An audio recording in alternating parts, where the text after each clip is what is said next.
الشيطان اللعين الرجيم. بسم الله الرحمن الرحيم. الحمد لله رب العالمين، والصلاة والسلام على أول المرسلين وإطرته الطيبين الطاهرين، ولعنة الله على أعدائهم أجمعين. أما بعد، فقد قال الله الحكيم في كتابه الكريم: بسم الله الرحمن الرحيم. وإن أعرضوا فقل أنذرتكم صاعقة مثل صاعقة عاد وثمود. سورۃ سرور دو عالم آج کی تقریر 155 نمبر کی تقریر ہے اور موجودہ سال کی یہ 11ویں تقریر اور اس سال کی 11 تقاریر میں سے بھی پہلی سے تقاریر کو چھوڑ کر باقی تمام تقاریر کا عنوان جنگ تبوک بن گیا. اس اعتبار سے غزوہ تبوک کے موضوع پر نئی گفتگو. لیکن غزوہ تبوک اسلام کے تربیتی پروگرام میں ایک اتنا اہم واقعہ بنا کہ غزوہ تبوک کے حوالے سے بہت سارے مختلف مباحث مسائل بیان ہو گئے اور اندازہ بھی یہی ہو رہا ہے کہ پروردگار عالم کی مسئلہ ایسی یہی تھی کہ چونکہ یہ واقعہ پیغمبر کی زندگی کے آخری واقعات میں سے ایک واقعہ ہے، تو اسے ایک انتہائی جامع واقعہ بنا دیا جائے جس میں عقائد کے مسائل کی زیر بحث آئیں، نبی اور امام یعنی معصوم کی صفتوں کا بھی کچھ بیان ہو، نبوت کے بعد امامت کے مسئلے کی اہمیت بھی اجاگر ہو، اور ساتھ ساتھ ایک عام مومن کے کردار اور عمل کی بھی تطہیر اور تجزیہ کیا جائے. تو واقعات اگرچہ خاصے بکھرے ہوئے لیکن تقریباً ہر واقعے کے ساتھ کوئی نہ کوئی ضمنی پہلو تجزیہ نفس اور تربیت کا واقع ہو رہا ہے. اسی انداز جو واقعہ گزشتہ تقریر کے آخر میں آیا وہ بھی ایک اہم صفت مومن کی قرار پا رہا کہ مومن کو اس دنیا میں کس انداز سے زندگی گزارنا چاہیے. اس کے مختلف پہلوؤں میں سے ایک انتہائی اہم ہے اور یہ بحث اس طرح سے شروع ہو گئی کہ اللہ کا رسول لشکر اسلام جس کی تعداد تقریباً 30,000 کے قریب ہے، انہیں لے کے جب اس جگہ کی جانب چلا جس جگہ کا نام ہے تبوک، تبھی تو یہ پورا واقعہ غزوہ تبوک کہلاتا. آج موجودہ سعودی عرب کا ایک انتہائی مشہور اور اہم شہر اور اس زمانے کا ایک ویرانہ ایک جنگل، تو یہ تبوک تک کا راستہ اس اعتبار سے انتہائی اہم راستہ ہے کہ اس راستے میں ایسی قوم پر عذاب کی نشانیاں پروردگار نے برقرار رکھی. بہت ساری قوموں پہ عذاب آیا اور وہ عذاب کی نشانیاں ختم ہو گئی، لیکن یہ راستہ ایک ایسی قوم کے منظور جس کے عذاب کی نشانیاں اب تک برقرار رکھی گئی. یہ بات میں نے گزشتہ تقریر میں عرض کر دی تھی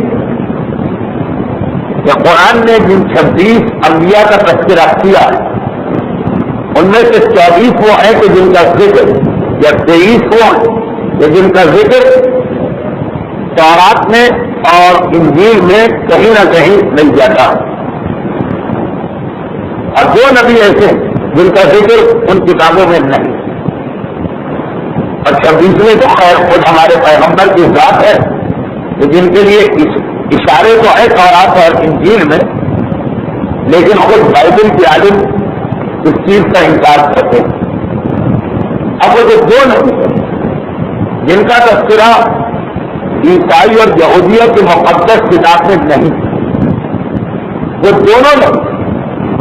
عرب کی سرزمین پہ مبعوث ہوئے اور دو ایسے مختلف راستوں پر تھے کہ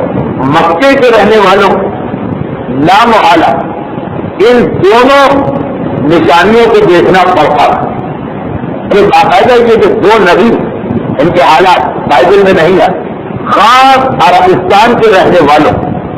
اور اس میں بھی قریش مکہ سے بہت ہی اہم یہ دو واقعات تھے. اس لیے کہ ان میں سے ایک کا نام ہے حضرت ہود، جن کے قوم ہے قوم عاد. یہ اس راستے پہ واقع یہ مکے سے یمن جانے کا راستہ. اگر کبھی ہمارے سامنے نقشہ ہو تو ہم دیکھیں کہ یمن اور شام مکے والوں کے لیے یہ دو بہت ہی اہم پوائنٹ، بہت ہی اہم علاقے ہیں، کیونکہ یمن کے آگے سمندر شروع ہو جاتا، وہی عدن اور اس کے آگے سمندر. تو ہندوستان اور چین اور جاپان وغیرہ جتنی تجارت ہوتی وہ سب سامان پانی کے جہاز میں لا کے یمن میں جمع کیا جاتا تھا. اس زمانے تک وہ نہر سوئز نہیں کھودی گئی، جس کی بنا پہ آج سمندر ہی سمندر میں ایشیا اور یورپ مل جاتے ہیں. اس وقت ایشیا کا سارا مال تجارت یمن میں لایا جاتا اور یہاں سے اونٹوں کے ذریعے اس کو شام میں پہنچایا جاتا. اور پھر شام کے آگے پورا یورپ، انگلستان ہے اور جرمنی ہے اور آسٹریلیا ہے اور آسٹریا ہے اور فرانس.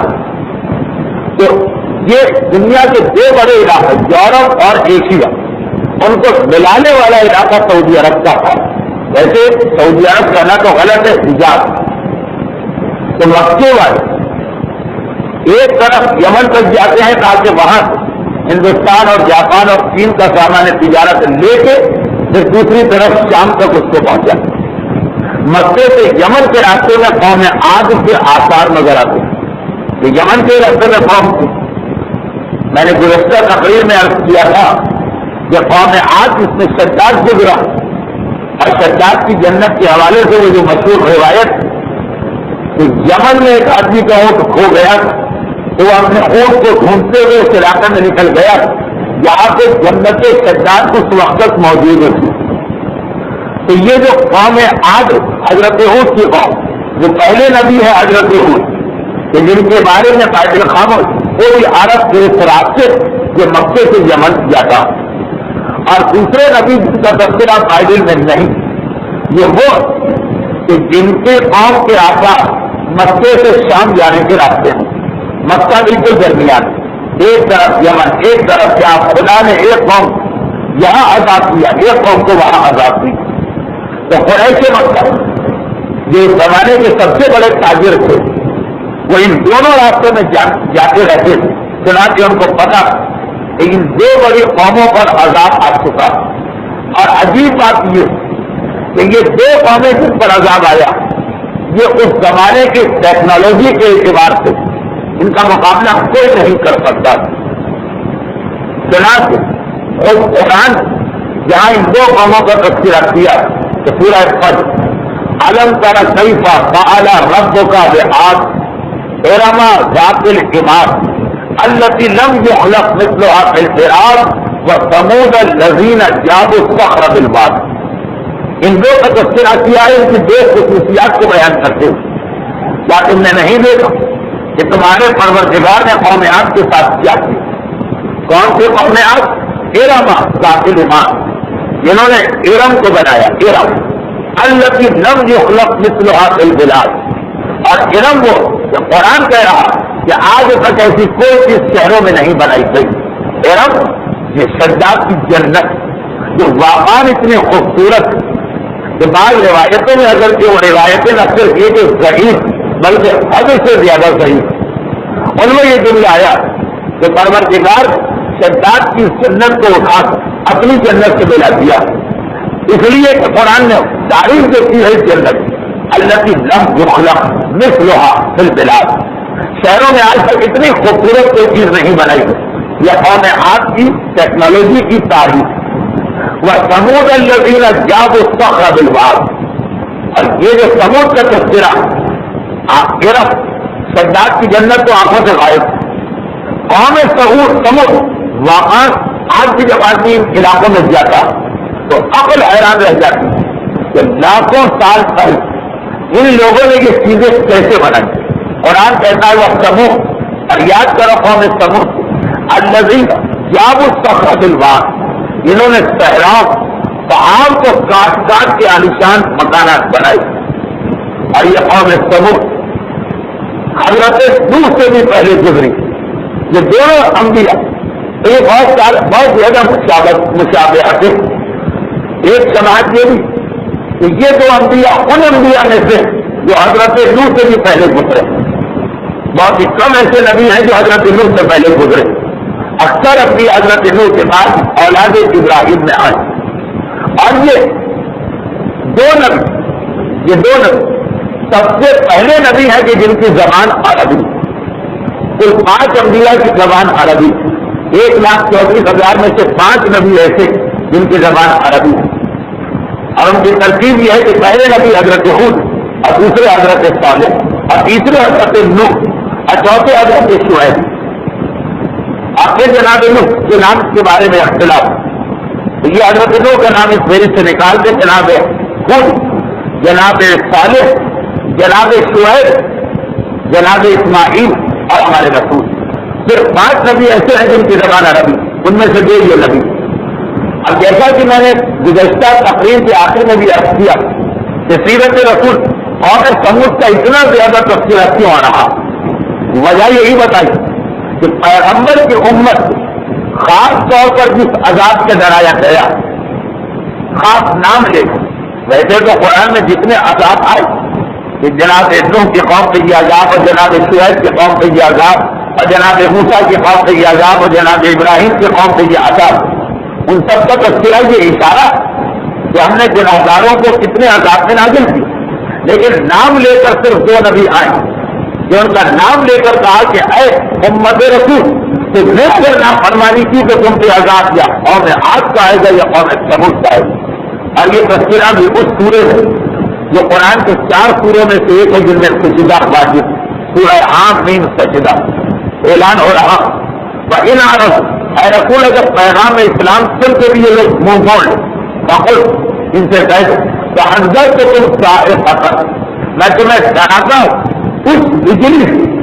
مثل سائقۃ عاد و ثمود جو عاد اور ثمود کی قوم پہ نازل ہوئی. تو خاص امت رسول سے کہا گیا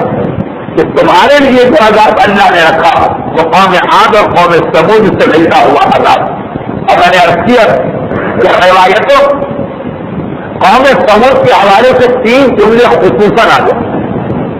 جس کی بنا پر ہم نے اس موضوع کو ذرا طولانی کر دی.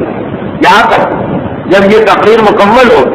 تو گزشتہ تقریر کا آخری حصہ اور آج کے شروع کا حصہ یہ دونوں مل کر ایسا لگے گا کہ حضرت صالح کے حالات سے غلط میں تقریر ہو گئی.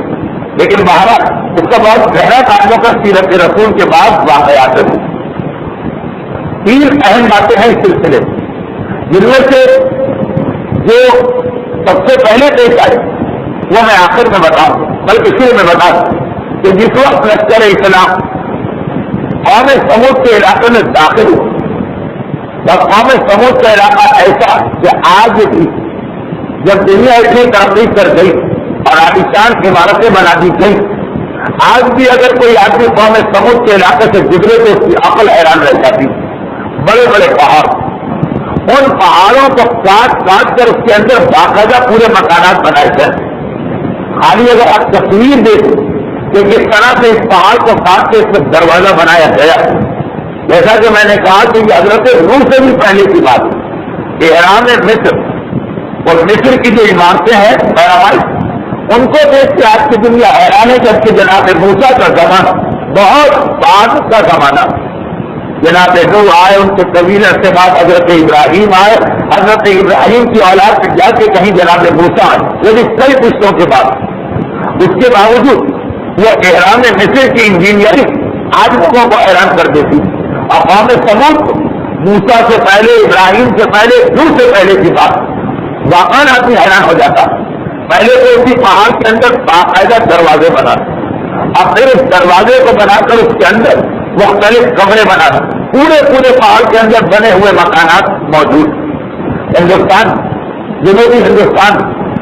کچھ ایسے غار ملے کچھ مذہب کہ جس کے اندر کچھ مجسمے اور تصویریں دیوار سے بنائی گئی تو وہ عجائبات عالم میں شامل ہو گیا. دور دور سے لوگ اجنتا وغیرہ کے غار دیکھنے آتے، جبکہ قوم سمود کی ٹیکنالوجی اس سے عجیب. تو جس وقت لشکر اسلام وہاں پہ پہنچا تو پیغمبر اسلام احتیاطی تدابیر اختیار کرنا شروع کر دی. احتیاطی تدابیر مومن کے اعتبار، لیکن پھر بھی بعض لوگ ان باتوں پہ توجہ نہیں اور قید کرنے لگے قوم سمود کے آثار. تو خاص اس وقت پیغمبر اپنے سارے لشکر کو جمع کیا اور کہا کہ یاد رکھ، جب کسی ایسے قوم کے مکانات کے قریب سے گزرو جس سے عذاب خدا آیا یا جن لوگوں کو ہلاکت ہو گئی تو خالی سیر تفریح کے لیے وہاں سے نہیں جانا، عبرت حاصل کر. دیکھو خدا ایسے عذاب سے پناہ مانگو اور اس علاقے سے فوراً نکل. جیسا کہ اسلام کا ایک اور بھی ہے موقع کہ ہر مومن اس قسم کی چیزیں دیکھ عبرت حاصل کرنا اور دیکھنا یہ کہ اس حوالے سے اسلام نے کیا پیغام دیا. ایک مومن کی پہچان یہ بتائی گئی کہ وہ ہر وقت اللہ سے دعا کرتے کیا پروردگار میرے دل کو عبرت قبول کرنے والا دل بنا. جیسا کہ ایک ہی چیز 10 آدمی دیکھتے ہیں، ہر آدمی اپنے اپنے اعتبار سے فیصلہ کرتا، ہر آدمی اپنے اپنے اعتبار سے فیصلہ کرتا. مثلا ایک ایسی ہی قوم کے پاس کوئی ماہر آثار قدیمہ گزرے، وہ بیٹھ کے حساب کتاب لگانے لگے گا کہ یہ کتنے 100 سال پہلے کی عمارت لگ رہی. ایک سول انجینئر گزرے گا، وہ اپنے حساب سے سوچے گا کہ کس طرح سے یہ عمارت بنائی گئی ہو. ایک سے نقشہ بنانے کا ماہر گزرے، وہ ایک مرتبہ اس انداز سے جانے لگے. ایک حساب کا ماہر گزرے، وہ اس میں حساب کتاب میں لگ جائے گا کہ کتنا ٹن لوہا اور کتنا من سیمنٹ استعمال ہوا. اور ایک مومن گزرے گا، وہ یہ دیکھے گا کہ اس واقعے میری عبرت اور ہدایت کا کیا پہلو. تو ایک ہی چیز، ایک ہی شہر، مگر ہر دیکھنے والا اپنے اپنے حساب سے اس کو دیکھتا. تو اسلام مومن سے یہ خواہش ظاہر کی کہ جب بھی تم دنیا کی کوئی عمارت یا اس قسم کی کوئی جگہ دیکھو تو باقی ساری چیزیں دوسروں کے لیے چھوڑ، نہ سیر کی جگہ ہے نہ تفریح کی جگہ، تمہارے لیے یہ عبرت کی جگہ. اور دیکھیے لفظی اعتبار سے یہ قوم سمود اور مولا کا ایک واقعہ مشترک ہو گیا جسے مفاتیح الجنا جو اردو ترجمہ عام طور پر رائج ہے ہمارے یہاں، اس کے صفحہ 497 میں لکھا گیا. قوم سمود کا علاقہ آج مدائن کہلاتا اور ایک مدائن بغداد کے قریب جہاں جناب سلمان فارسی کا ہوگا مدائن یہ علاقہ قوم سمود کا بھی مدائن کہلاتا اور سلمان پاک جس علاقے میں وہ بھی مدائن. یہ دو الگ الگ مدائن. سنا یہ عربستان تبوک کے علاقے کا مدائن، اس کا نام ہے مدائن صالح اور یہ اسی لفظ سے بنا جو آپ مدینے کے حوالے سے جانتے ہیں. مدینہ عربی میں کہتے ہیں چھوٹا شہر، مدائن چھوٹے چھوٹے شہروں کا مجموعہ. مدائن صالح حضرت صالح کے زمانے کے شہر، یہ الگ مدائن. اور ایک مدائن جس کی زیارت کی تاکید کی گئی حضرت سلمان فارسی کی وجہ وہ بغداد کے قریب. اب مفاتیح الجنا میں ایک عجیب واقعہ لکھا، عجیب تو نہیں لیکن ایک پیغام جو پہلی مرتبہ پیغمبر مدائن صالح میں دیا، یہی پیغام مولا نے اس شہر میں دوبارہ دہرایا جو آج سلمان پاک اور تاریخ مدائن کہلاتا ہے. مفاتیح میں لکھا کہ جس وقت پہلی مرتبہ میرا مولا مدائن کے علاقے میں داخل ہوا تو طاقت کسرا بادشاہ پر ایران کا کسرا، اس کا وہ محل جس کے 14 کنگرے اس دن گرے تھے جس میں رسول کی بلا کا کل 12 عالیشان محل کسرا ایسا یہ اپنے زمانے کے بڑے بڑے بادشاہ تو مولا چراغ لے اس محل کو دیکھنے چلے. اور یہی وجہ زیارت کی کتابوں میں لکھا ہے کہ جب کوئی مدائن میں جائے تو جناب سلمان فارسی کی روزے کی زیارت کر اس ایوان کسرا بادشاہ کسرا کے محل کو بھی کس لیے دے کہ مولا وہاں تشریف لے گئے. یہ زیارت بنی مولا کے اس سفر کی وجہ سے چراغ ہاتھ میں لے کے چل رہے ہیں. اور اس علاقے کا واحد دل ابن بحیر مولا کے ساتھ. اب وہ محل ٹوٹا پھوٹا, اب کون ٹوٹ گیا نہ ہونے کے برابر. مولا پہلی مرتبہ اس علاقے میں آئے. دل ابن بحیر کہتا میں حیران و پریشان. مولا چراغ ہاتھ میں لے کے چل رہے ہیں اور کہتے ہیں یہاں پہ کھلا جگہ, یہاں مثلاً کسرا کے سونے کا کمرہ, یہاں مثلاً کھانے کا کمرہ, یہاں مثلاً دربار عام ہوتا, یہاں دربار خاص ہوتا. اس طرح سے ایک ایک چیز کی تفصیل بتا رہے ہیں کہ جیسے جب یہ بنا ہوا محل تو مولا نے ایک ایک جگہ دیکھی ہو. اب تک اتنے وہ ہے آثار قدیمہ کا ماہر وہ کہتا ہے کہ واقعہ جیسا یہ محل کہہ چکا ویسی ہی تفصیل بیان ہو رہی کہ اتنے علی کے ساتھیوں میں سے کسی اس علاقے کے مومنین ساتھ اس ٹوٹے ہوئے محل کو دیکھ کر ایک شعر پڑھا عربی, اور وہ شعر بھی ایسا جس کا تعلق عبرت سے تھا. جرات ریا اعلیٰ رسول نہیں کہ آج ہوا ان ٹوٹے ہوئے مکانات سے اس طرح گزر رہی کہ جیسے لوگ اتنی ہی زندگی لے کے آئے. شعر بھی عبرت والا, لیکن جیسے ہی میرے مولا کے ساتھ یہ شعر پہنچا میرے مولا بولے, اور اس کو دیکھ کر جس نے یہ شعر پڑھا کہا کہ جب یہی چیز قرآن میں بھی موجود تو کلام خدا کو چھوڑ کر تو نے کلام شاعر کیوں پڑھا؟ اگر شعر غلط نہیں ہوا, کوئی غزل کا شعر نہیں تھا معاذ اللہ, کوئی موضوع سے ہٹا ہوا شعر نہیں, کسرا کی تعریف نہیں, محل کی خوبی نہیں, یہی تذکرہ کہ آج کے لوگ اس طرح سے ان کے مکانات ٹوٹے اتنی مختصر زندگی. مولا نے کہا جب ہمارے پاس قرآن ہے, جب ایک چیز ہمارے پاس اسلام میں ہے تو ہمیں کسی اور سے مدد نہیں لینا. اور پھر ایک آیت کی تلاوت جس کے بارے اسی روایت کی بنا پر علماء کہتے ہیں کہ مستحب یہ ہے کہ آدمی جب کبھی آثار قدیمہ کو دیکھنے کے لیے جائے, جیسے ہمارے یہاں بھی پاکستان میں بہت گزارت آئی تو یہ آیت ضرور پڑھا کرے کہ مولا نے خاص حکم دیا. اور آیت وہی سورہ دخان کی آیت جسے آپ شب قدر میں پڑھتے ہیں. شب قدر میں جو 3 سورے پڑھے جاتے ہیں سب طرف من جنات وعیون وسرور ومقام کریم ونعمت وكانوا فيها فاكهين وكذلك وأورثناها قوما آخرين فما بكت عليهم السماء والأرض وما كانوا منذرين. یہ آیت قرآنی سورہ دخان کہ کتنے ہی ایسے لوگ جنہوں نے بڑے بڑے باغات, بڑی بڑی کھیتیاں, بڑے بڑے مکانات اور بہت ساری نعمتوں کو چھوڑا, ایک طویل عرصے تک وہ انہیں عیش کرتے رہے, لیکن اسی طرح ان کی زندگی گزر رہی. اور پھر ہم نے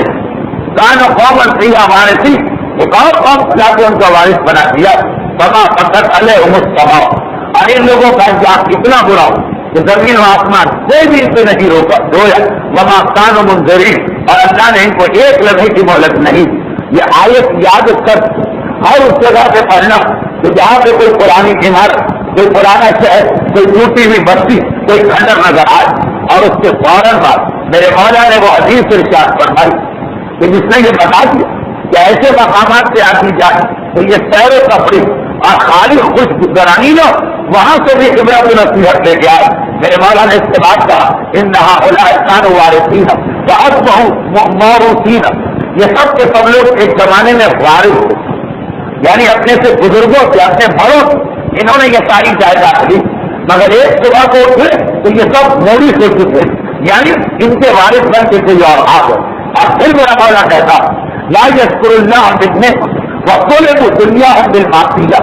انہوں نے اللہ کا شکر اس کی نعمتوں پہ نہیں کیا. وطلبوا دنیاہم, اللہ نے ان کی دنیا کو ترک کر لیا بالمعصیہ, گناہ اور نافرمانی کی وجہ سے. ایاکم وکفرن نعم, خبردار تمہیں نعمت کا کفران نہ کرنا. لا تحل بکم النعمۃ, تو اللہ تمہیں اپنے عذاب سے بچائے گا. ایک پیغام ہے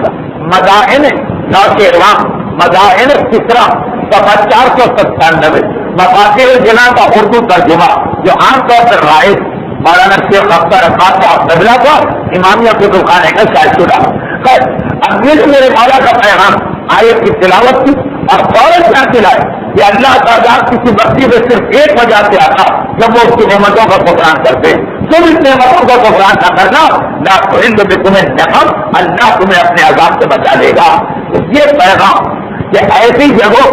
یہ گھومنے پھرنے اور سیر و تفریح کی جگہ نہیں، عبرت نصیحت دینے کی جگہ۔ یہ پیغام پہلی مرتبہ مدائن صالح پیغمبر اسلام نے دیا، جس کی تکرار مدائن کسرا مولا نے کی۔ مدائن صالح جو ہمارا موضوع ہے کہ جب اللہ کا رسول اس علاقے میں پہنچا تو ایک مرتبہ پیغمبر نے دیکھا یہ بڑے بڑے پہاڑ، اب تک تو اس کے مکانات بنے ہوئے ہیں، جب آج تک بنے، بلکہ اب تو اس کی تصویریں بھی پاکستان میں چھپی ہوئی، یہ تو پھر بھی 1400 سال پہلے پیغمبر نے دیکھا لوگ تفریح کر رہے ہیں، لوگ ان عمارتوں کو دیکھ کے مسئلہ کیا ہوگا، کوئی تعریف کر رہا ہوگا، کوئی اس قوم کی عظمت کا تذکرہ کر رہا ہوگا، کوئی اس قوم کو بہت بڑا بنا رہا ہوگا۔ پیغمبر نے سب کی جمع اور کہا اول تو اس علاقے میں قدم ہی نہیں رکھنا چاہیے، کیونکہ اللہ نے یہاں بھی آزاد کیا، اور اگر قدم رکھنا تو روکے ہوئے جاؤ اور عبرت حاصل کرو اور اللہ سے پناہ مانگو اس عذاب کو۔ جس کو رونا نہیں آ رہا اسے اس علاقے میں نہیں جانا چاہیے، اس لیے کہ یہ علاقے سیر و تفریح اور گھومنے پھرنے کے نہیں ہوتے، یہ عبرت لے کر اللہ سے دعا کرنے کے ہوتے۔ مدائن صالح میں اللہ کا رسول یہ پیغام دے رہا۔ تو ایک وجہ تو یہ، یعنی اس کی وجہ کہ ہماری تقریر ذکر رسالت ماب سے ہو رہی، حضرت صالح کا اتنا تفصیلی ذکر کیوں آتا ہے؟ کیوں؟ یعنی سبق کے دوران پیغمبر یہاں روکے، اپنے لشکر کو روکا، اور ایک مرتبہ یہ پیغام کہ انبیاء سے متعلقہ وہ مقامات جو مقام عذاب اور ان سرکش نافرمان بادشاہوں کے محل جنہوں نے کبھی بھی اسلام کو قبول نہ کیا، وہ کیا ایک عبرت ہے، سیر و تفریح کی جگہ نہیں۔ ایک تو یہ پیغام دیا۔ اس کے علاوہ غزوہ تبوک کے اختتام کے بعد کئی مرتبہ حضرت صالح اور قوم ثمود کا تذکرہ عام مسلمانوں کے سامنے اہل بیت کے حوالے سے کیا گیا، جس میں سے ایک روایت میں نے پچھلی دفعہ پڑھی، لیکن ایک بار کی بات نہیں، بار بار کی بات۔ یہ جملہ آتا کہ علی کی مثال ناقہ صالح کی مانی، اور ایک حدیث میں وہ جملہ آتا جو میں نے کہا تیسری وجہ مولا کو ناقہ صالح سے مشابہ قرار دیا۔ یہ دوسری وجہ تھی کہ اس تفصیل میں ہم چلے، کیونکہ جنگ تبوک کے آغاز میں حدیث منزلت انت منی سے منزلت ہارون من موسیٰ، اور غزوہ تبوک کے درمیان اور صالح کے خیر کے پیغمبر کا یاد دلانا، اس واقعے کو یاد کرو، اپنے مدینے پہنچ کے اس کی تشریح کرو۔ سب دونوں کا تعلق میرے مولا کی ولایت سے۔ اور پھر ایک جملہ چھٹے امام نے ایسا ارشاد فرمایا کہ جو ہمارے لیے بڑا عجیب ہے۔ دیکھیے بار بار علی کی فضیلت کے اس حوالے سے آ رہی یہ عام مسلمانوں کے لیے الحمدللہ صاحبان ایمان عاملان ولایت علی ہے، ہر ایک کے دل میں علی کی محبت کا دریا یہ سمندر موجود ہے، مگر معصوم اس ناقہ صالح کا تذکرہ آنے والے امام کے حوالے سے بھی کر دیا۔ وہ جو ہمارا آپ کا مسئلہ، وہ ہمارا آپ کا مسئلہ جو 11 اماموں سے ایمان لا چکے، 12ویں سے ایمان تو لائے مگر آپ پر کے ظہور کی دعا کر رہے ہیں، اس کا بھی ناقہ صالح سے ربط ملا دیا گیا۔ سنا میں کچھ وقت کے لیے صحیح مگر اپنے اصل موضوع سے ہٹ کے یہ بات واضح کروں کہ کس طرح ناقہ صالح آنے والے امام کا ربط ملایا گیا۔ معصوم کہہ رہے ہیں کہ دیکھو بعض ایسے لوگ ہوتے یہ شروع میں کام بڑے خلوص سے کرتے اور اللہ سے دعا بھی بڑے خلوص سے مانتے، لیکن جب ان کی دعا اللہ قبول کر دیتا تو وہی پورا خلوص ایک مرتبہ بدل جاتا ہے مخالفت۔ شروع خلوص، اختتام خلوص نہیں رہتا، اور کہا کہ اس کی مثال ناقہ صالح۔ اور پھر یاد دلایا اپنے ماننے والوں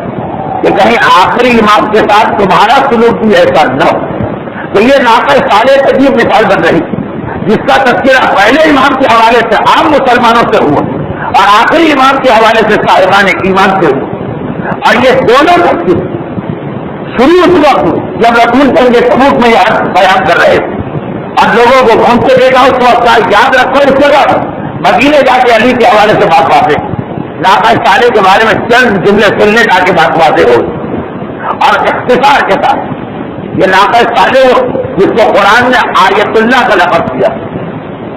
قرآن نے کہا جب جس وقت حضرت صالح کی اونٹنی پیدا ہو تو حضرت صالح کا جملہ یہ کہ ان ناقۃ اللہ لکم آیا،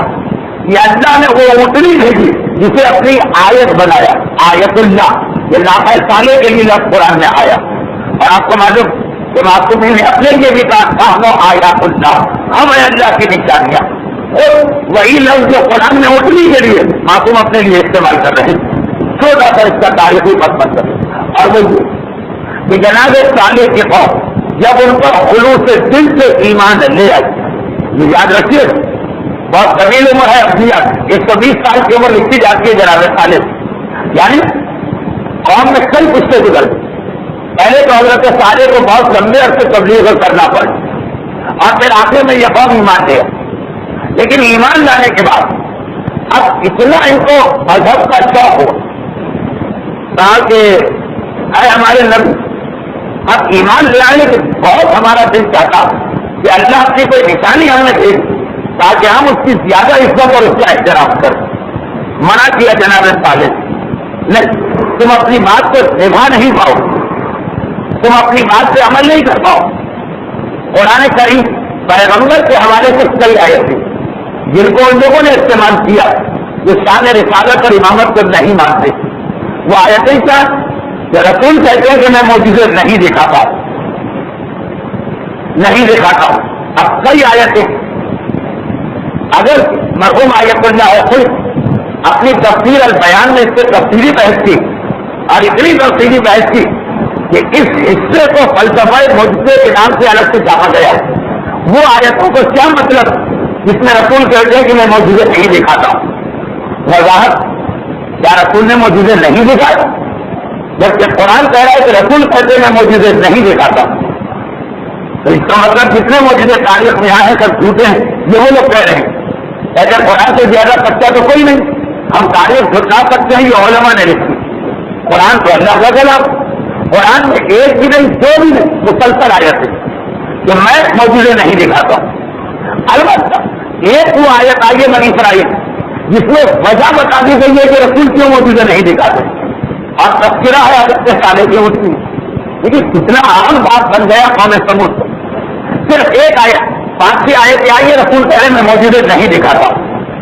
لیکن ایک آیت سورہ بنی اسرائیل کی ہے کہ کیوں نہیں دکھاتا۔ جواب اس کا پڑھنے تو وہ اعتراض غلط ہو جائے کہ دشمنان اہل بیت اور دشمنان شان رسالت نے کیا۔ پیغمبر کہتے ہیں میں فرمائشی معجزے نہیں دکھاتا، آپ آگے فرمائش کریں کہ میرے گھر کی چھت پکتی ہے، اس کو ٹھیک کرا دیں، میں آپ کی نبوت مان لوں۔ آخر 6 فرمائشیں لکھی نہیں ہیں، غبار مکہ نے کہا ایک محل بناؤ سونے اور چاندی، غبار مکہ نے کہا کتنی اونچی سیڑھی بناؤ، یہ 6 فرمائشیں۔ تو اب ہر جگہ صرف جواب رسول کرے گا میں معجزے نہیں دکھاتا، لیکن سورہ بنی اسرائیل میں آیا میں فرمائشی معجزات اس لیے نہیں دکھاتا کہ جو معجزہ تمہاری دعا سے اللہ بھیجے اگر اس کی مخالفت کرو گے تو عذاب واجب ہو جائے، اور جو معجزہ میں اپنی طرف سے دکھا رہا اور اس کی مخالفت کرو گے تو عذاب واجب نہیں ہوگا۔ اور سورہ بنی اسرائیل جناب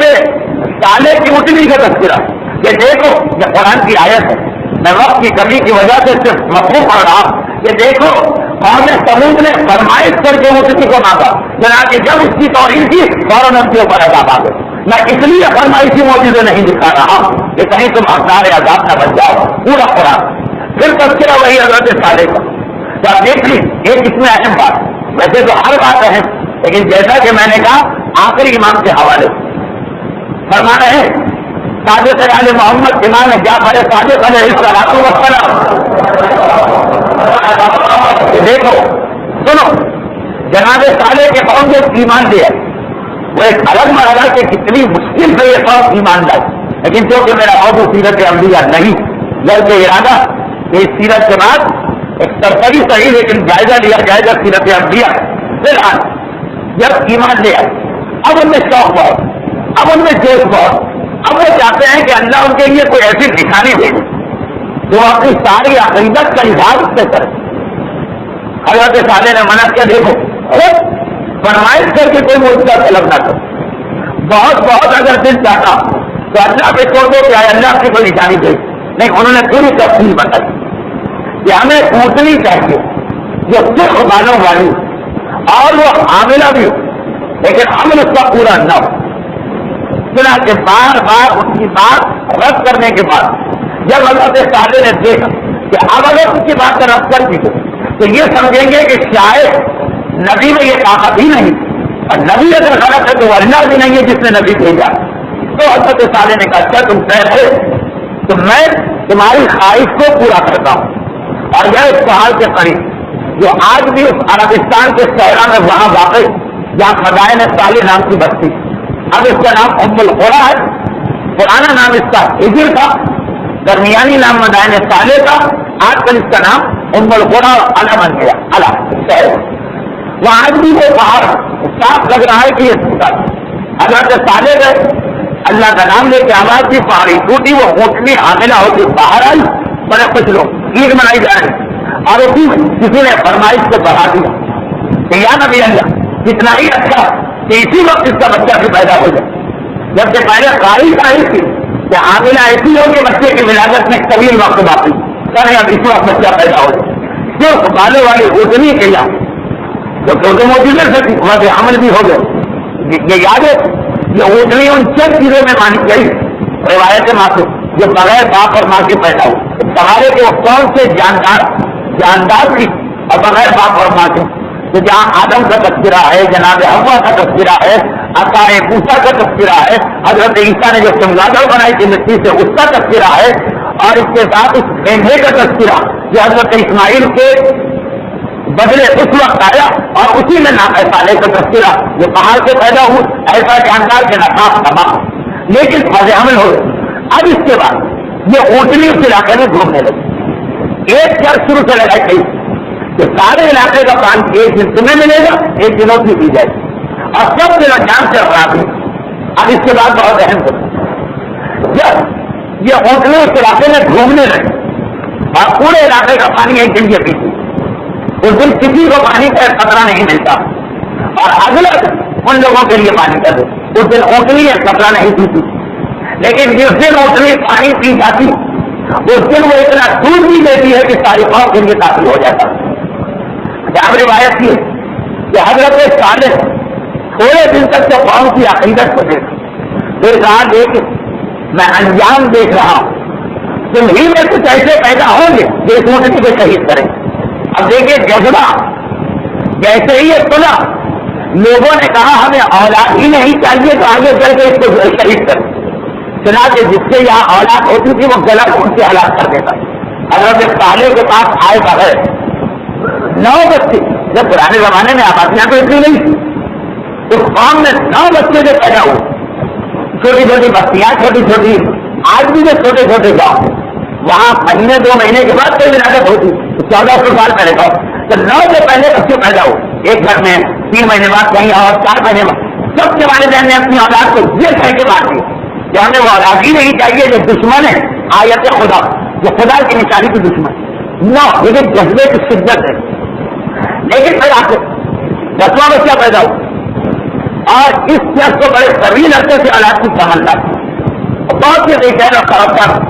جب اس کا بیٹا پیدا ہوا اس نے قوم سے کہا کہ بھائی اللہ نے تو نہیں کہا کہ بیٹے کو مارو، یہ تو تم نے قانون بنایا، میں اپنے قوم کے قانون کو نہیں مانتا، میں اس کو اپنے بیٹے کو ماروں، میں اسے پرورش کروں گا اور میں اس کی تربیت کروں. اب عرصہ گزرا یہاں تک کہ یہ بچہ جوان ہو. حالت یہ کہ اب وہ 9 والد ہے جنہوں نے اپنے بیٹے کا ذرا ان کے ہلاک کر دیا. نہ صالح نے کہا تھا نہ پروردگار نے کہا، اپنے جوش. اب انہیں رہ کے افسوس ہوتا، خاص طور پہ جب اس 10ویں کے جوان دیکھتے کہ آج اگر ہمارا بچہ زندہ ہوتا تو وہ بھی اتنا جوان ہو، وہ بھی اتنا خوبصورت ہو، وہ بھی اس طرح سے ہمارے بڑھاپے کے لیے ہمارا سہارا بنتا. انہوں نے کہا یہ سارا کے سارا معذلہ فساد صالح کا بقا کیا ہو. کیوں یہ جملہ کہہ دیا کہ تمہاری اولاد آگے چل کر اس اونٹنی کو دبا کرے؟ نہ وہ جملہ کہتے نہ وہ اپنی اولاد کو شہید کرتے. چلو اس کا بدلہ اور انتقام جناب صالح کو جناب کے اولاد کو حملہ کرنے کی آتی. کون؟ یہ ایک زمانے میں اتنے مخلص سے حضرت صالح کے کہ اپنے بیٹے کو آسان نہیں ہے اپنے ناقاعدہ بیٹے اپنے ہاتھ سے ذبح کرنا یا غلط ہو. جو صالح کے جملے کو سن ایک زمانے میں اپنی اولاد کو شہید کر رہے، آج وہ انہیں حضرت صالح کو شہید کرنے آ رہے اس افسوس میں. اب بہت ہی چھوٹے پیمانے پہ اس کی مثال تھی تو آپ کو ایسے لوگ مل جائیں گے کہ جنہوں بینک کی نوکری آرام سن کے بینک کی نوکری چھوڑ اور آج بھی دیکھ رہے ہیں باقی لوگوں نے بڑی ترقی کر لی, ہمارے لیے کوئی اور اچھا انتظام نہ ہو سکے. اب افسوس کر رہے ہیں کہ ہم نے کیوں اس وقت کسی عالم یا طالب علم یا مستحق کا جملہ سن کے اتنے بہترین موقع کو ٹھوکر مارا. یہ زحمت صاحب وہ بھی اپنے سوال سے بھی کھو رہے ہیں. یہ بہت چھوٹی میں نے مثال تھی, اس کی بڑی مثال تو ابھی آ رہی ہے. امام نے کہا صحیح ان لوگوں کے ساتھ ہی ہوگا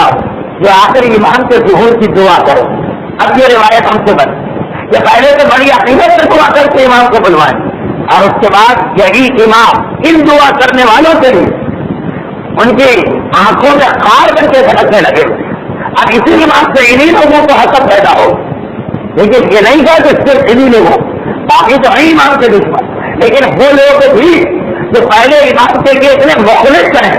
کہ دعا بھی کرتے ہیں کہ امام آ جائے, اور ابھی یہ جذبہ بھی رکھتے ہیں کہ اگر امام آ گئے تو میرا حال ان سے قربان, میری جان ان سے قربان, میری اولاد ان سے قربان. لیکن یہی لوگ امام کہہ رہے ہیں ان میں سے کچھ اتنا بدلے جیسے ناقہ صالح کی حفاظت کے خاطر اپنی اولاد کو اپنے ہاتھ سے مارنے والے والدین بدل دو, اور ایسا بدل کیا ناقہ صالح کو چھوڑی پھر حضرت صالح سے آپ کو حملہ کیا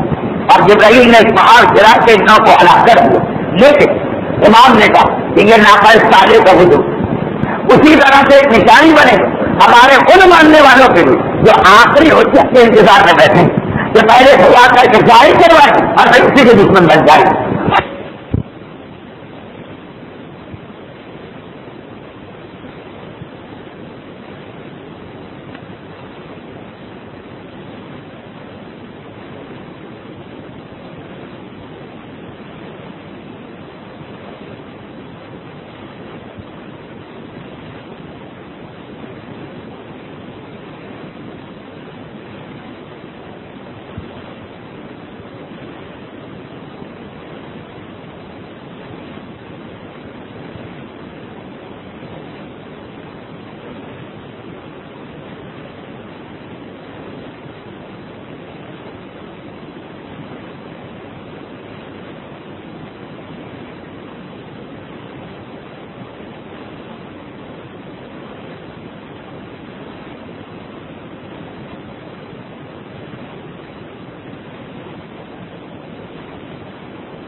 چل کے پھر ان لوگوں نے شہید کیوں کیا، اس کے 3 سبق تاریخوں میں لکھے، لیکن آج کی تقریر میں اس کی گنجائش نہیں۔ ویسے سننے والے سن بھی سکتے ہیں، بیان کرنے والا بیان بھی کر سکتا ہے، لیکن کیوں آئندہ منظر اس سال سیرت کی آخری تقریر کم سے کم جنگ تبوک کو تو مکمل کرنا، تو 2 واقعات جنگ تبوک سے ہٹ کر ان کو اختصار کے ساتھ بیان کرنا، صرف ایک دن۔ اب یہ سبق کیا بات، جو 3 سبق تاریخوں میں لکھے، 2 تو ہمارے فی الحال اس موضوع سے متعلق نہیں، ایک اس سے متعلق۔ امام نے کہا حسد، یہ حسد ہوا کہ ایک دن سارا پانی آخری یہ کیوں پی جاتی، اگر اسی دوران اسی دن جس دن پانی پی جاتی اتنا دودھ دے کے جاتی ہے کہ 1 گھٹنی کا دودھ ساری قوم کے لیے کافی، پھر بھی حسد۔ کہا کہ اسی طرح اگر علی کے ساتھ سارے عالم اسلام کو اپنے علم سے سیراب کر رہی، بلکہ عربی محاورے میں شیر علم کہا، علم کا دودھ، علم کا سمندر علی کی ذات سے مل رہا، مگر وہی حسد کہ علی کو اتنی فضیلتیں کیوں مل رہی، اگر جس علی کو فضیلتیں مل رہی وہ اپنی تمام فضیلتوں انہی امت کے لیے استعمال کر رہا، اگر آپ کو شفاعت مل رہا ہے تو انہی کو بخشوانا، اگر شجاعت کے لیے تو انہی کو بچانا، اگر کہیں معجزوں کے ذریعے دولت ملی تو انہی میں خرچ کیا جا رہا، اگر علم ملا ہے کہ باب مدینۃ العلم بنا تو اپنے علم سے انہی کو خیرات کر رہا، ساری فضیلتیں جو نہیں کی وہ پلٹ کے اسی امت کے کام آ رہی، لیکن کہا وہی جو ناقہ سالے کا مسئلہ کہ اگر کہ ناقہ سالے ان کو سیراب کر رہا مگر حسد کیوں یہ سارا پانی پی جاتا۔ پیغمبر سے یہ جملہ کہ یاد رکھو یہی علی جس کی طاقت اور فیضیاب ہو پھر بھی تم اسی سے حسد کرو گے، جیسے قوم سمود نے ناقہ سالے سے فیضیاب ہو کر بھی اس سے حسد کر کے اسے شہید کیا، اور یہ اتنا اہم واقعہ بن گیا۔ اب بہت زیادہ میں ناقہ سالے کا تذکرہ کر دیا کیونکہ کچھ پہلے امام کچھ آخری امام، ان دونوں سے اتنا ربط، مگر اسلام میں بھی اس کی اتنی اہمیت، کیونکہ عام طور پہ میں نے دیکھا کہ حضرت صالح اور ناقہ صالح کا ذکر سب سے کم ہے ہمارے معاشرے میں۔ جناب نوح کے واقعات مشہور، ابراہیم کے واقعات مشہور، موسیٰ کے واقعات، حضرت سلیمان کے واقعات، حتیٰ یہ کہ شداد کی جنت کی وجہ سے حضرت ہود کے واقعات، مگر اس کی اہمیت کا اندازہ ایک نقطے سے اور کر عید اور بقرعید کے جو پورے نماز میں پڑھنے کا خاص حکم۔ اب دیکھیں عید کی نماز کے 2 طریقے معصوم نے بتایا، پہلا طریقہ یہ ہے کہ سورہ شمس اور سورہ اعلیٰ پڑھو، دوسری حدیث آئی ہے کہ سورہ شمس اور سورہ غاشیہ پڑھو، دونوں طریقوں میں سورہ شمس ہے، اور سورہ شمس کا آدھا حصہ قوم سمود کے بارے میں اور عذاب کے بارے میں اور ناقہ صالح کے بارے میں، اسم ماتا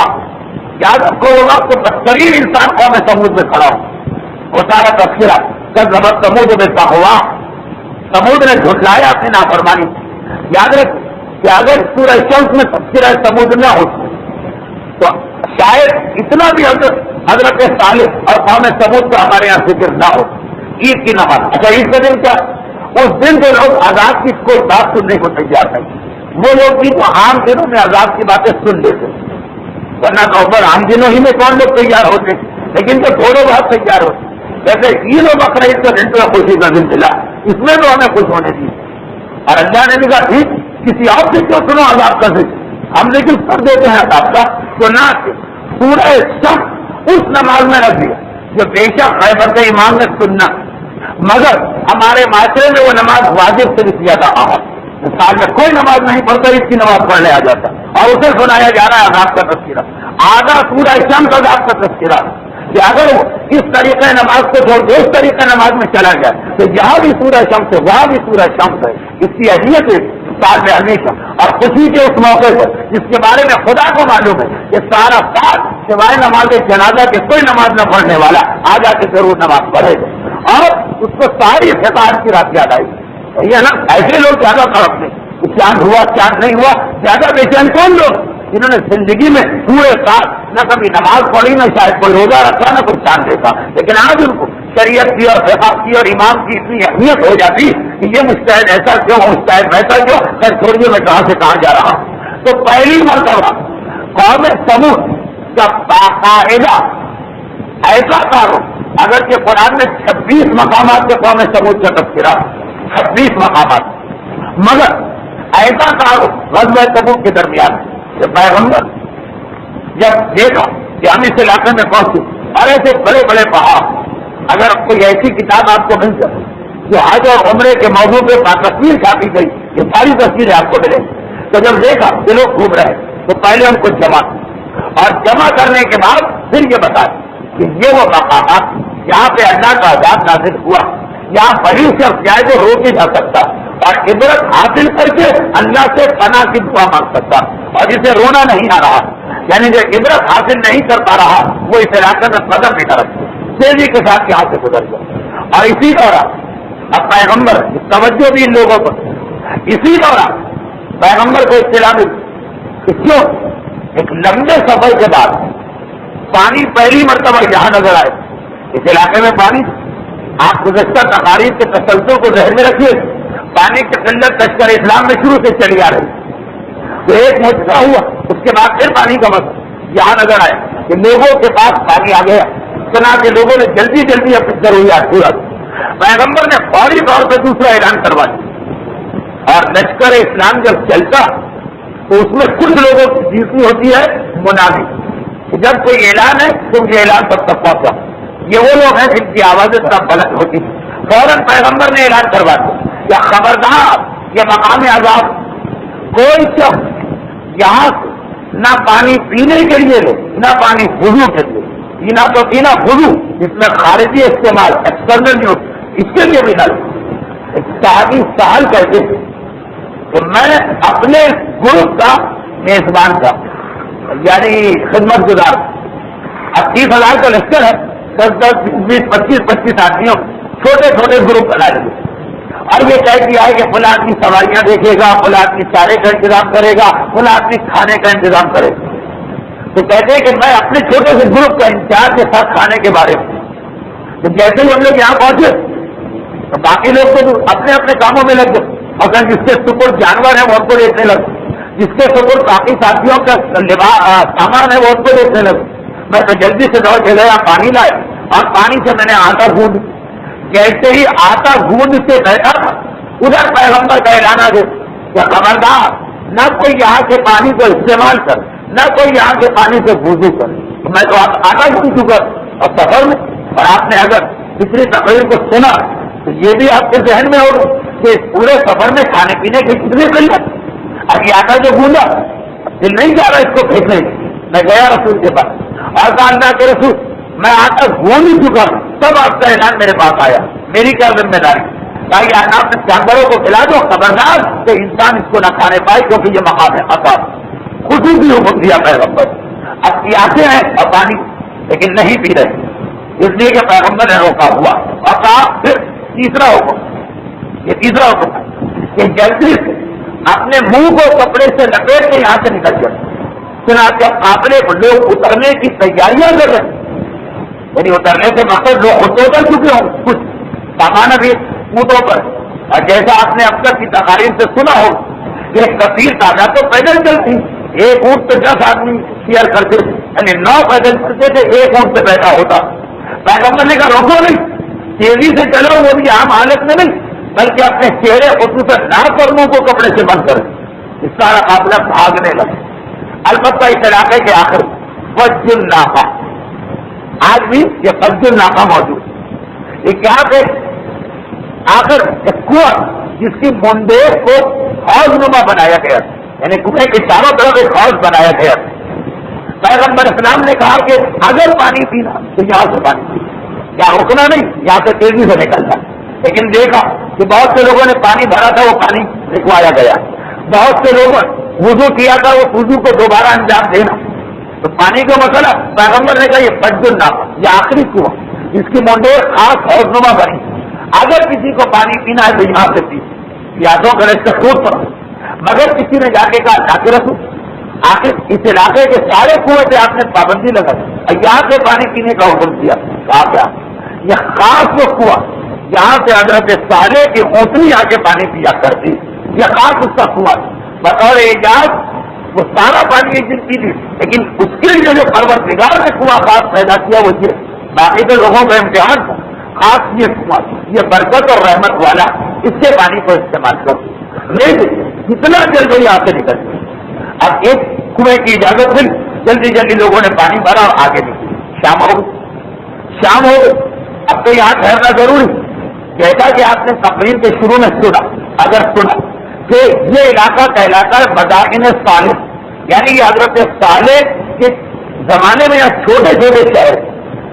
یعنی چھوٹے چھوٹے شہر کا مقصد کافی بڑا علاقہ، تو اتنا سفر کرنے کے باوجود پورے علاقے سے نہ نکل پائے اور شام ہو۔ پیغمبر نے کہا اچھا اب تو مجبوری ہے جو یہاں قیام کرو، لیکن خبردار اپنے خیموں سے ساری لوگ رات کو باہر نہ نکلیں، سب کو اپنے خیموں میں رہنا، اور جانوروں کے پیر بڑی مضبوطی سے آج رات کو باندھنا۔ یہ جس علاقے میں ہمیں یہ خطرناک علاقہ، خطرناک کس میں عذاب خدا کی وجہ سے شہر تو اب تو مجبوری، لیکن نہ کوئی رات کو خیموں سے باہر نکلو، نہ ہی کوئی شخص اپنے جانور کو خالی مثلاً نہار یا لگام پر نہیں، پاؤں کو مضبوط رسی کے ساتھ باندھنا، پیغمبر کا حکم 30,000 کلچر سب باندھے۔ لیکن ہر جگہ کچھ ایسے لوگ ہوتے جو اپنے آپ کو ذرا زیادہ بہادر سمجھتے، چھوٹے پیمانے پہ میں بھی دیکھتا رہتا ہوں کہ سب والے حج میں قافلے جاتے ہیں، کچھ نصیحتیں کچھ ہدایتیں ہوتی ہیں، اس طرح چلے اس طرح سے، لیکن کچھ لوگ بہرحال ان ہدایتوں کو یہ سمجھ کے نظر انداز کرتے کہ جی فلاں کا کام تو ہی ڈرانا، وہ تو ہر جگہ ڈراتے رہتے، ان کی باتیں مانے تو ہم کیسے زندگی گزار۔ مثلا ہر سال یہ واقعہ حج میں پیش آتا، اس سال تو بات بین الاقوامی ایشو بن گئے، شیطانوں کو کنکر مارنے کے لیے جو لوگ جاتے ہیں 100 200 300 500 تو ہر سال اس میں کچل کے مرتے ہیں، اس سال تو ہزاروں کی بات ہو گئی۔ تو اگر کوئی ایسا شخص کبھی آپ کو ملے کہ جس نے ہمارے قافلے میں حج کیا تو وہ آپ کو بتائے کہ ہمیشہ میں ایک ہدایت جاری کرتا تھا کہ کنکر مارنے جانا اتنے بجے سے اتنے بجے جائے بہت آرام، اور اس کے علاوہ اگر آپ کو تو اتنا رش ملے گا کہ جان بچنا ناممکن۔ پہلے دن تو لوگ چلے گئے اس وقت، اور انہوں نے جا کے دیکھا کہ وہاں تو کوئی رش نہیں، وہ یہ سمجھے کہ سارا دن نہیں ہوتا، اور آنا کہ تو کام ہے ڈرانا، چلو اپنے وقت سے آئے، اور اپنے وقت سے وہاں جاتے تو ہے اور واپس آنا ان کا بڑا مشکل ہو جاتا۔ تو ایسے لوگ، یہ تو ان حاجیوں کی بات جو لوگ آتے ہی اس لیے ہیں کہ آپ کے ساتھ حج پہ جانا، اس کے باوجود کچھ یہ کہتی ہے، تو وہاں تو بہت سارے ایسے لوگ تھے جنہیں رسول میں بھی ابھی پورا یقین نہیں تھا۔ چنانچہ سمود کے علاقے سے پہلے بھی واقعہ تھا، اور سمود کے بعد آج کی تقریر کا آخری واقعہ بھی ایسے ہی۔ انہوں نے کہا بھائی ہم رات کو نکلیں گے خیموں سے باہر، ہم صحرا کے رہنے والے، جنگلوں کے رہنے والے، ہم کسی چیز سے نہیں ڈرتے۔ آدھی رات کے قریب 2 آدمی باہر آئے، وہ بھی کسی غلط کام سے نہیں، ایک کو وضو کرنا تھا، ایک کو رفع حاجت کرنا تھا۔ پیغمبر کہہ چکے تھے جو بھی ہو صبر کرو یا خیمے کے اندر انتظام کرو، کہا کہ نہیں ہم باہر جائیں۔ اب پھر ایک حج کی مثال یاد آ رہی، حج کے دوران ایک رات ایسی آتی جب ہم لوگ سفر میں پہنچے اور ہر قافلے والا اپنے ساتھیوں سے کہتا کہ آج رات کو آپ کو پیشاب بھی لگے تو پیشاب روک کے رکھیے، یہ مختلفہ کی رات، ورنہ آپ ایسا کھولیں گے پیشاب کے چکر میں کہ پیشاب تو ہو جائے گا لیکن نہ قافلہ ملے گا نہ حج ملے گا۔ اور ہر سال ایسے واقعات ہوتے تو 12 لوگ لوٹا لے کے نکلتے، اس کے بعد واپس تو مل جاتے ہیں 6-7 دن بعد اسی لوٹے سمے، لیکن اس طرح کی کچھ پتہ نہیں کہ کیا کیا، کہاں کا حج، کہاں کی عبادتیں۔ پیشاب لگا، اس کو پیشاب لگا، اس نے کہا میں تو باہر جاؤں۔ ایک کو ذرا زیادہ شوق ہوا عبادت کا، رات نماز شب وضو کے لیے نکلی، جیسے ہی وہاں تو پیغمبر اسلام نے تو ہر ایک کو خیمے میں بٹھایا، اتنی سخت اس علاقے عذاب جیسی ہوا چل رہی کہ ایک کا تو گلا گھٹا اور ایک کو ہوا اڑا کے لے، جو رفع حاجت کے لیے آیا تھا اس کا زیادہ برا اثر ہوا، اس کا گلا گھٹا، جو بہرحال وضو کے لیے آیا تھا اس کو ہوا اڑا کے لے، اور اتنا دور کے شام سے لے کے یمن، وہ قبیلہ بنو ہاتھوں میں پائی کا قبیلہ جو یمن میں رہتا وہاں جا کے گرا، چنانچہ اس قبیلے والوں باہر سے ٹکرا کے گرا، قبیلے والوں نے اٹھایا، مرم پٹی کی اور اسے لے کے مدینے آئے۔ اتنے دن لگ جائے آنے جانے کہ رسول پورا تبوک کا واقعہ مکمل کر کے واپس مدینے آ گئے۔ جب اس کو لے کے لوگ پہنچے اور پیغمبر نے کہا دیکھا میری بات نہ ماننے کا نتیجہ، پہلا آدمی اس کو ہوا نہیں ہو رہا ہے، اس کا وہی سے نہ گھٹا، وہ تو وہی پڑا ہوا تھا۔ علامہ مجلسی نے تو حیات القلوب میں لکھا کہ وہ مر گئے بعض دیگر علماء نے لکھا کہ نہیں، گلا گھٹنے سے بے ہوش، اور ایسا بے ہوش کہ ہوش میں نہیں آ رہا۔ صبح کو جب مسلمان خیموں سے باہر نکلے تو ایک آدمی کو زمین سے پڑا پڑا۔ چنانچہ علامہ مجلسی موت کی روایت لکھ اس واقعے کو معجزات رسول میں تحریر کیا کہ پیغمبر نے دعا کی، وہ مردہ زندہ ہو گیا۔ دیگر علماء نے کہا نہیں، سخت بے ہوشی اور گلا بالکل گھٹا ہوا، پیغمبر کی دعا سے وہ صحت یاب ہوا۔ جیسے ہی صبح پیغمبر نے کہا تیزی کے ساتھ یہاں سے سو، یہ علاقہ ٹھہرنے والا نہیں، رات کی مجبوری میں یہاں قیام کیا اور لے کے چلے اپنے پورے لشکر کو کہ ایک اور واقعہ پیش آ گیا۔ واقعات تو بہت پیش آ، لیکن میں وہ واقعہ بیان کر رہا ہوں جو میری آج کی تقریر کا اصل موضوع بنا۔ سیرت رسول ہے لیکن ضمنی موضوع تھا کہ مومن عبرت، نصیحت، آخرت کو یاد رکھے، خوف خدا، اپنا انجام یاد رکھے، بڑے بڑے بادشاہوں کے محلات اور اس کے بعد ان کا حشر دے۔ اسی غزوہ تبوک میں قوم سمود کے علاقے سے نکلے۔ اب دیکھیے اس علاقے کے کتنے نام ہیں جو میں مشہور میں بتا دوں، تاکہ تقریر میں اگر ایک جگہ میں نے کوئی نام لیا دوسری جگہ کوئی اور تو آپ پریشان ہے۔ ایک نام اس کا ہجر جو قرآن میں آیا ہے، جس کی وجہ سے 15ویں سورہ کا نام ہجر بنا۔ ایک نام اس کا قوم سمود کا علاقہ، ایک نام اس کا ہے مدائن صالح، ایک نام اس کا ہے الخولا کی بستی، ایک نام اس کا ہے ام القرى۔ یہ پانچوں نام ایک ہی علاقے کے رسول یہاں سے نکلے۔ پھر ایک واقعہ آگے مومن کے لیے باعث شرف کہ دیکھو عذاب خدا اور قیامت کا احساس کائنات کے ذرے ذرے کو ہے، نہیں ہے تو مومن کو نہیں۔ اب کیسا نہیں ہے کہ سینہ تان کے کہتا کوئی عذاب نہیں، ہم ڈرنے کے لیے پیدا نہیں ہوئے، اور اگر کوئی بیچارہ ڈرانے کی کوشش کرے تو کبھی اس کا نام جہنم کا دروغہ، کبھی اس کا نام قبر والا باپو، کبھی اس کا نام کوئی مولانا ڈراکولا، کبھی اس کا نام کچھ، کبھی اس کا نام کچھ۔ اور قرآن نے یہ سمود قوم سمود کی صفت بتا دی۔ کیا کہا؟ سورہ قمر قرآن کریم کا وقت جب سمود میں نذر جمع کرتی ہے، نذیر کہتے ڈرانے والا، نذر کہتے بار بار ڈرانے والا۔ قرآن کہہ رہا ہے قوم سمود بار بار ڈرائے جانے کے باوجود انکار کیا، ہم نہیں ڈریں گے، بلکہ یہ تو اتنی خطرناک قوم۔ اگر تو تھوڑا موضوع سے ہٹ گیا کیونکہ ہم قوم سمود کے علاقے سے ہم نہیں کر رہے، چھوٹا سا ایک واقعہ اس آیت کی وجہ سے جب وہ ناقہ صالح کو شہید کر دیا گیا تو حضرت صالح نے کہا کہ دیکھو توبہ کا وقت، توبہ کر لو ورنہ سمجھتا ہوں کہ ادارے تم ثلاثت ایام، 3 دن سے زیادہ تم لوگ زندہ نہیں رہ سکتے۔ اور 3 دن بھی اس طرح کہ پہلے دن تمہارے چہرے سرد ہو جاتے، دوسرے دن تمہارے چہرے سرخ ہو جاتے، تیسرے دن تمہارے چہرے سیاہ پڑ جائیں۔ اچھا اب پھر ہمیں ڈرانے آ گئے، ہم تم سے تو نہیں ڈریں گے۔ پہلے دن چہرے سرد پڑ گئے، لوگوں نے گھبرا کے ایک دوسرے سے کہا کہ کچھ لگ رہا ہے کہ عذاب آ رہا ہے، اگر آنے دو عذاب، ہم ڈریں گے نہیں، عذاب برداشت کر لیں۔ دوسرے دن چہرے سرخ ہو، پھر حضرت صالح نے کہا بھی توبہ کا موقع، تمہارے کہنے سے توبہ نہیں کریں گے، تم ہمیں بہت ڈراتے۔ تیسرے دن چہرے سیاہ پڑ گئے، چہرہ سیاہ پڑتا تھا، سرخ پڑتا تھا، سر پڑتا تھا، دن سے شروع عذاب کی وہ مدت تھی دن سے آخر تک سرخ پڑتا اب بھی ڈر جاؤ، یعنی اللہ سے توبہ کرو۔ دیکھیے اتنی بے حیائی یا تبدیل ہو، اچھا اب تو ہمارے چہرے بتا رہے ہیں کہ ہم کو مر نہیں مرا، آگے ہمیں اندازہ ہو رہا ہے کہ ہم غلطی کرو، مگر تمہارے کہنے سے اپنی اصلاح نہیں کرے، منزل آ جاتی۔ یہ لوگ کہتے ہیں ٹھیک ہے سمجھ میں آ گئے، فلاں صاحب نے کہا اب تو ہمیں نماز نہیں پڑھنا، اب تو ہمیں داڑھی نہیں رکھنا، اب تو ہمیں حجاب نہیں کرنا۔ ضد کی یہ کیفیت مجھ جیسے طالب علم کے ساتھ ہو تو قابل برداشت نبی کے ساتھ، اور دیکھیے کتنا اپنے نبی کی بات پر یقین، جب چہرے سیاہ پڑے تب گھر میں چلے، اور ان میں سے ایک جو غسل میت کر کے کفن پہن کے حضرت صالح کے پاس آ گئے، ہمیں پتا ہے کہ عذاب آئے گا، ہم پہلے سے کفن پہن کے تیار، مگر توبہ نہیں کریں گے کیونکہ توبہ کرنے کا مقصد ہے تم سے ہم شکست مانیں، ہمیں تمہاری بات کو نہیں مانیں، چاہے عذاب بھی آ جائے، اتنا یقین کہ کفن پہن کے آ جائے، مگر نہیں تمہاری بات نہیں ماننا۔ اس لیے قرآن نے کہا کہ ضرورت سمود سے نذر، عذاب کا انکار کرنے والی یہ قوم سمود کو نہیں، اور یہ مومن آج کل یہی صفت اختیار کر کہ نہیں عذاب کو ماننا نہیں ہے، ڈرنا نہیں ہے، توبہ نہیں کرنا، بلا صاحب نے کیوں کہا؟ ایسے جملے آتے ہیں بعض اوقات تبلیغ کرنے والے ہیں ان کے خلاف جو ویسے تو ہم جان رہے کہ داڑھی رکھنا، لیکن اب انہوں نے پڑھ دیا اب تو نہیں رکھنا ہے داڑھی.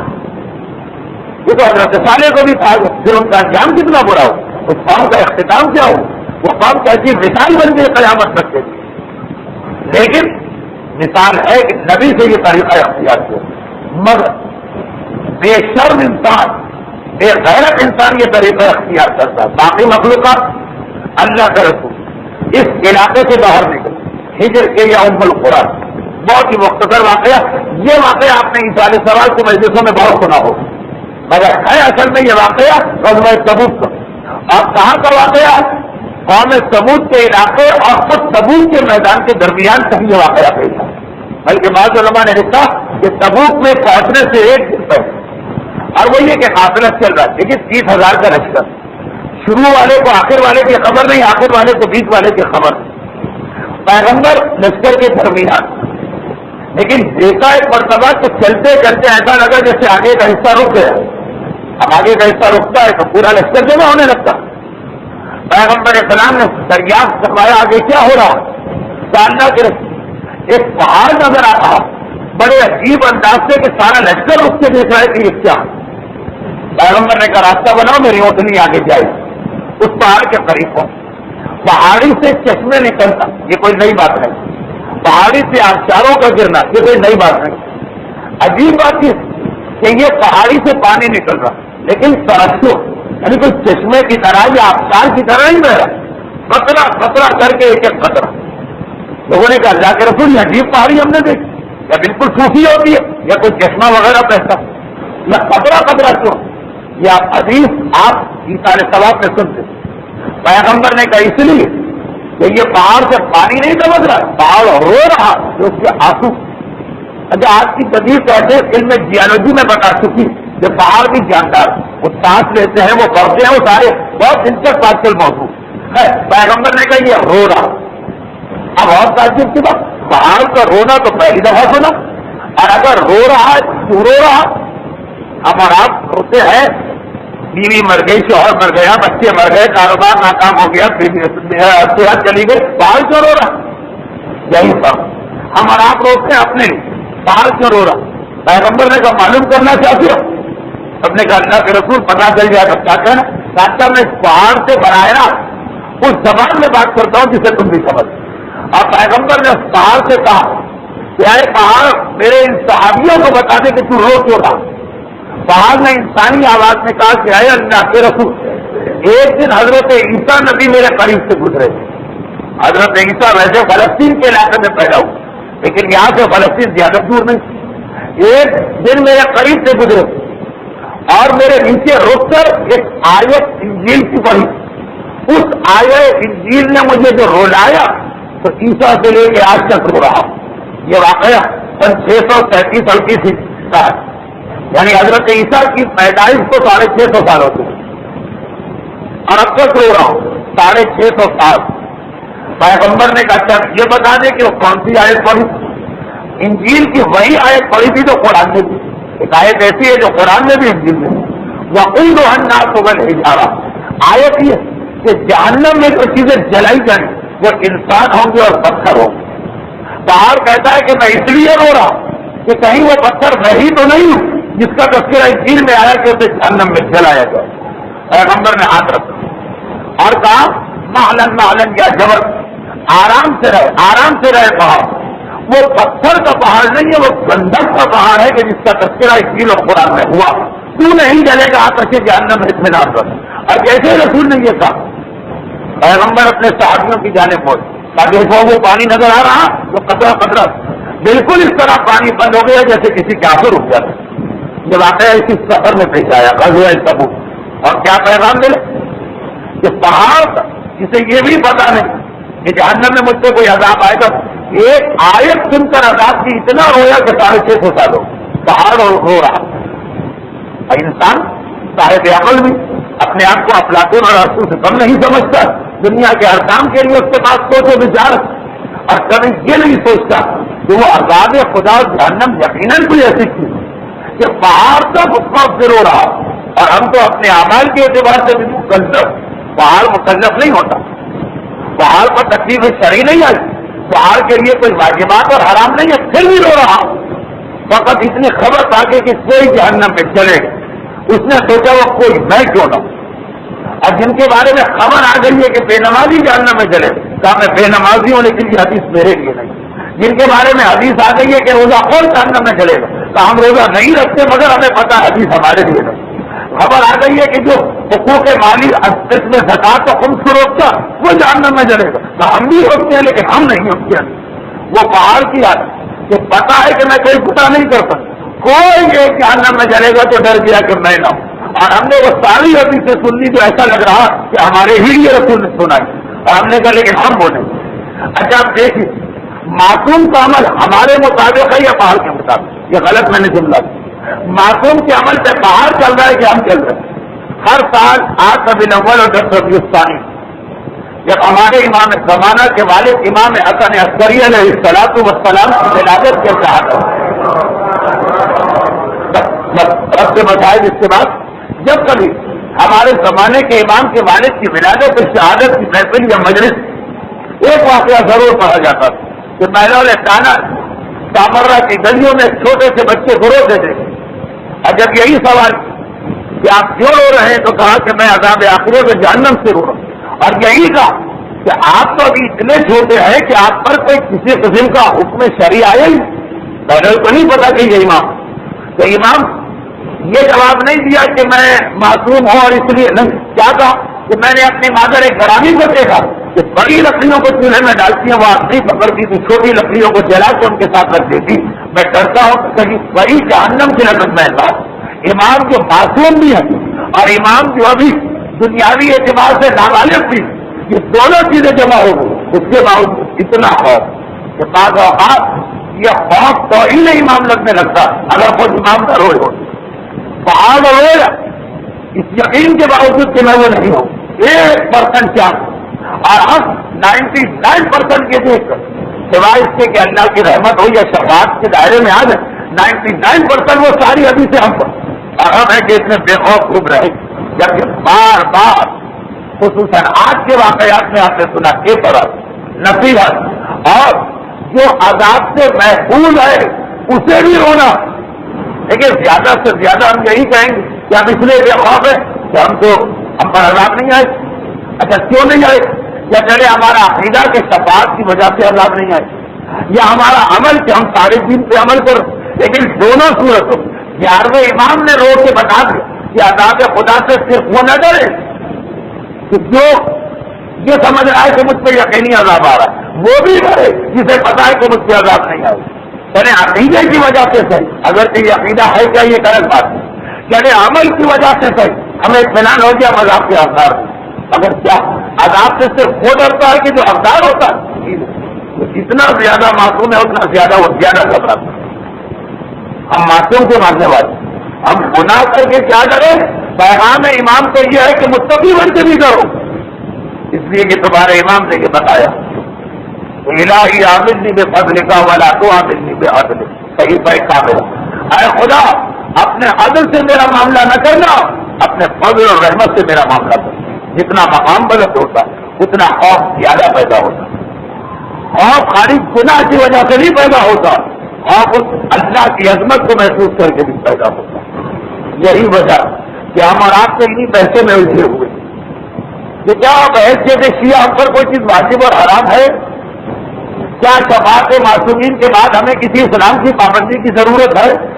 کیا یہ نظام شریعت اللہ نے ہمارے لیے بنایا؟ ہم تو جنت یہ ان کے لیے بنائے جو جہنم میں جانے والے،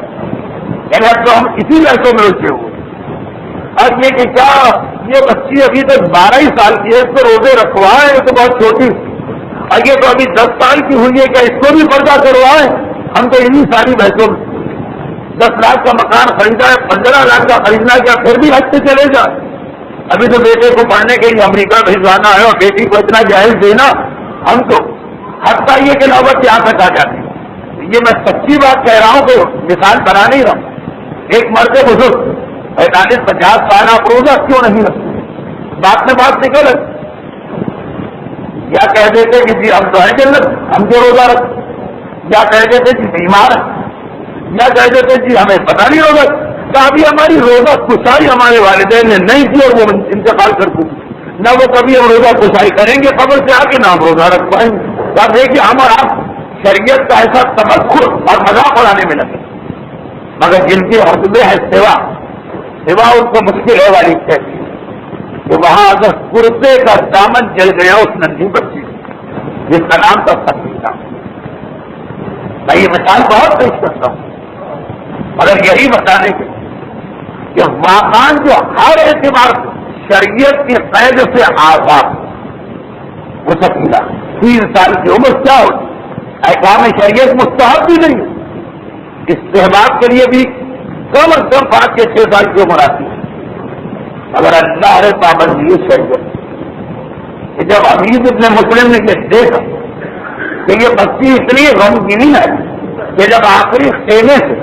سارا گھرانہ اہل بیت کا روتا ہوا اور واج جدہ اور ماں علیہ کی فریادیں بلند کرتا ہوا نکلا اور اس بچی کے پرچے میں آگ لگ چکی، کبھی یہ بچی آگ کو خیال بھی نہیں کر رہی، بار بار ماتم کر کے کبھی کہتی آئے میرے بابا صاحب، کبھی کہتی آئے میرے چچا صاحب۔ ہمیں سفر کے عالم میں اور سفر میں لوگوں کو اولاد زیادہ یاد آتی، اس کی بھی کوئی چھوٹی بچی اسے اپنی بچی یاد آتی، جلدی سے ہاتھ بڑھا کر کرتے کی آگ کو بجھانا چاہا، مگر ابھی ماتم کی وہ کیفیت اور ابھی نامحرم کہا، سکینہ ماتم کو بھول گئی، سکینہ نے ماتم بند کر دیا، ایک مرتبہ جلال کے عالم میں چند قدم پیچھے ہٹ کے کہا خبردار میرے جسم کو ہاتھ نہ لگانا، میں فاطمہ کی پوتی سکینہ ہوں، سکینہ نامحرم میرا جسم نہیں چھو سکتا، اے ارباب عطا، اے محبان اہل بیت، 3 سال کی ننھی سکینہ اور پابندی شریعت کی یہ کیفیت کہ کہہ رہی ہے کہ احکام شریعت مجھ پہ نہ آئے ہو پھر بھی مجھے پابند نہیں کرنا، حسین کی بچی 3 سال میں آپ کے درمیان پابندی شریعت کرے اور ہم اتنے صاحب عقل ہو کر شریعت کو بھول جائے۔ لیکن سکینہ کا نکلنا راوی کو ایک بات اور یاد دلا گیا، جب اس نے یہ روایت سنی تو چوتھے امام سے کہا مولا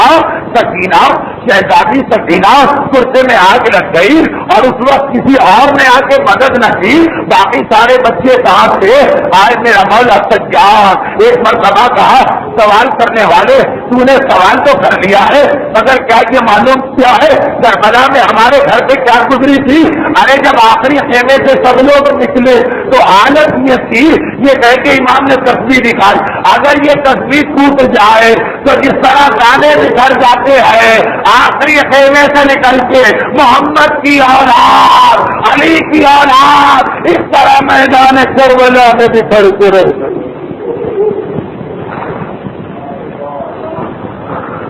پروردگارہ تجھے وقت کا حسین کی اس یتیم بچی اور باقی تمام اہل بیت اطہار اور کربلا والوں کے مسائل کا حسین کے ماننے والوں